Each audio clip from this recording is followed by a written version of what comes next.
Hey guys, Kev here, and I want to do an overview of the Artisan Cutlery Tylos. So this is a Dylan Mallery design.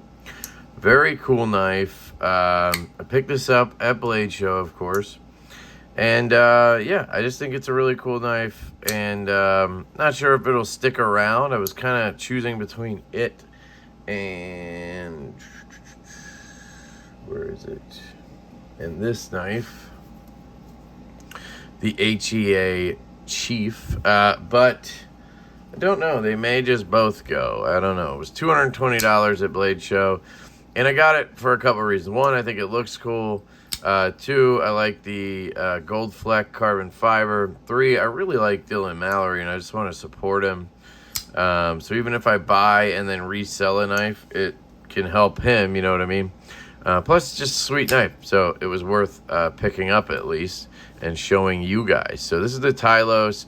There's one big thing I wish was different. I just wish there was a full choil here, and I think this would be a great knife at that point.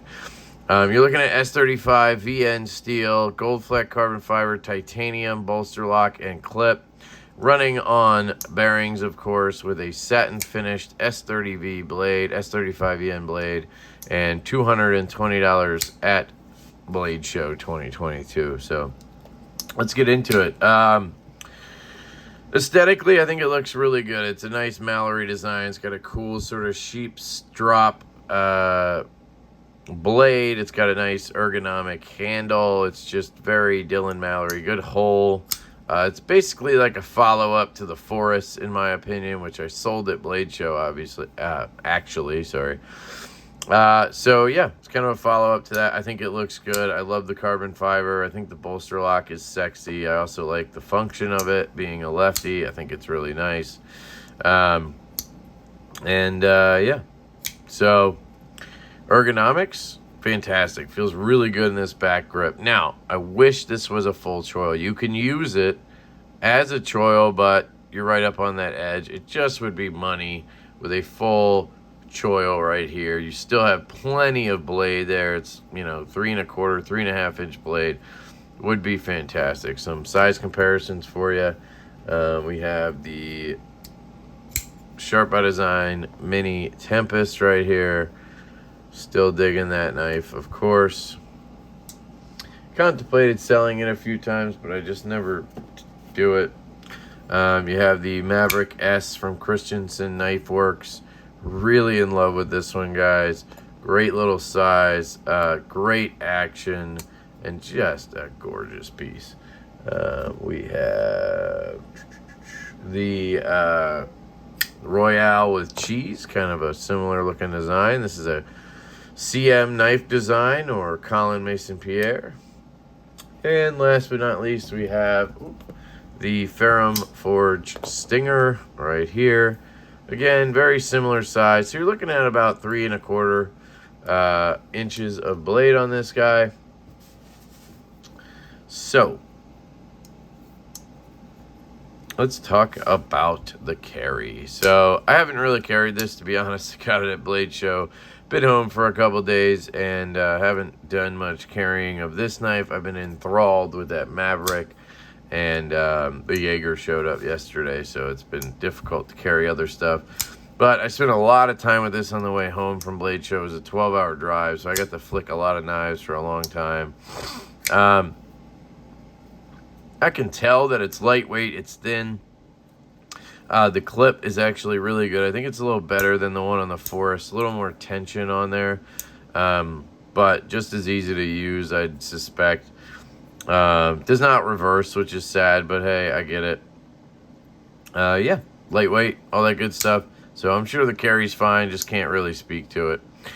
Cutting, same thing. You're going to have a flat grind, basically a full flat grind. You got a little bit of a swedge up here. I'm not sure what that is.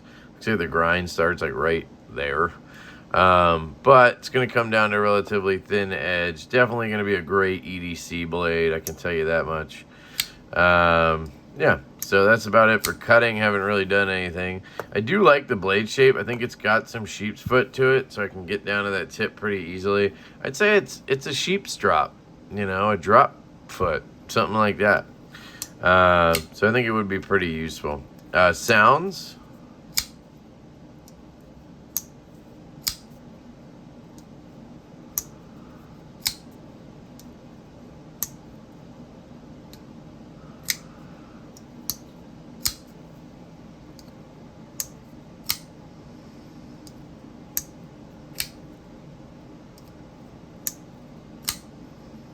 Pretty good. Not too shabby on that. The action. So let's talk about the actions, what y'all came for. I'm just kidding. It's got a bolster lock, so left-handed, it's just a beauty to reverse flick. Thumb flick, I'm sure works as well, just never do it. You can slow roll it out, all the good things. Right-handed, flick is good. I picked the one with the best detent. They did have some there that were a little weaker. See me struggling with that front flipper, I will get to that. Right-handed, thumb flick, there you go. Right-handed, slow roll, boom, good to go. So, action is good on deployment. D10 on this one is perfect. Like I said, some are lighter than others. Artisan does tend to have variance in their D10s. The closing action is phenomenal. Drops, smooth shake. I mean, all of them were like that on the close. Very, very smooth. They have it dialed in. They kind of got that QSP recipe going where they get smaller, lighter blades and knives to drop shut really, really well. So they're using those tiny little bearings in there, I'm sure, that you can't replace. But hey, you don't really need to in this case. So no play, no rock, none of that stuff. Really good. Other than the choil, my biggest gripe on this knife, and it's a pretty big one, is the jimping is horrendous. They did not make this tight enough. They did not make this sharp enough. It is smooth jimping. See, like, I can't even catch my finger. I have to use leverage from here to get an angle to get it to open up. I'm trying to open it and I can't because it's just so smooth. So basically the way you front flip it is you get leverage right here and you push, right? You're not getting caught on the jimping. It's not helping you in any way. So the jimping is just very bad on the front flipper, I gotta say. Very disappointed with that. I honestly would love if I kept this and it was like a knife I loved and wanted to, you know, carry all the time, which it's not. It's just not my style these days, right? I would somehow chop that front flipper off because it just annoys me. It pisses me off that it's there and it's just not fun. So if Artisan ever watches this video, you got to do something. You got to jimp it properly. I mean, all you got to do, this is it.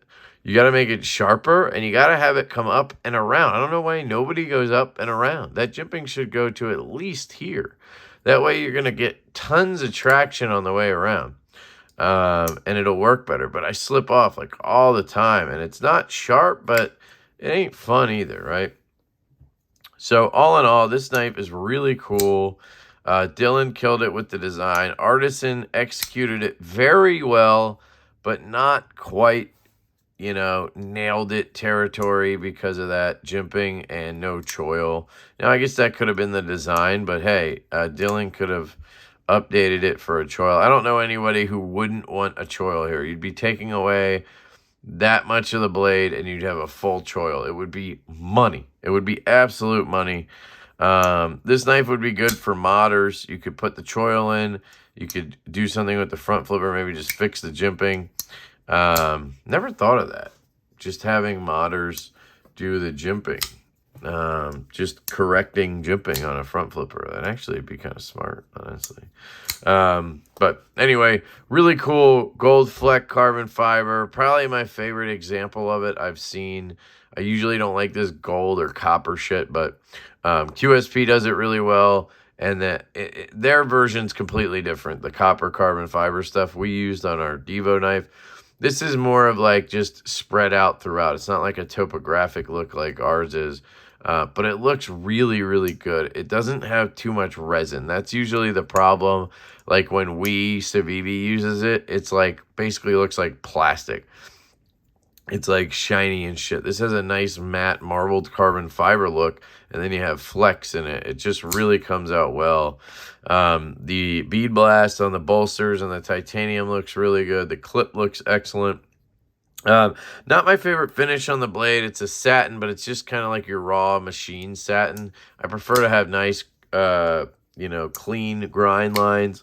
But it's not bad either, But I think it might have looked better with just a stonewash or bead blast or something to match the handle. And I wanted the coated version. I did. They had a sort of really cool, like, shiny DLC. But all the ones I handled had light detents, and I just wanted one that was snappy. And this was the one that did that. One other thing, it's very sharp right here. This corner's very sharp, and this is very sharp. So I would recommend knocking down edges a little bit better. But I get it, $230. You can't, do everything for that price. But S35EN, titanium carbon fiber, $230. I think that's a good price. I don't think it's like mind-blowing or anything, and I think they could have maybe taken those extra touches. So anyway, that's just my thoughts on it. Really, really cool knife. Great design from Dylan. Probably not a long-term type keeper. I mean, I had that Forest for about a year, which is pretty impressive for me anyway. Maybe it wasn't that long, but no, it was like 8 months maybe. But still pretty long for me. This one, I don't know if it'll make it that far. We'll see what happens, but really, really cool knife. Me selling something doesn't mean anything, right? I'm a reviewer. I go through knives like freaking crazy because I need to afford more because I buy most of them, right? So there you go. Dylan, great job. Artisan, good job. You could dial it in just a little bit and I'd be much happier, but hey, what are you going to do? Love you guys. I hope you have an absolutely fantastic day, and I will catch you later.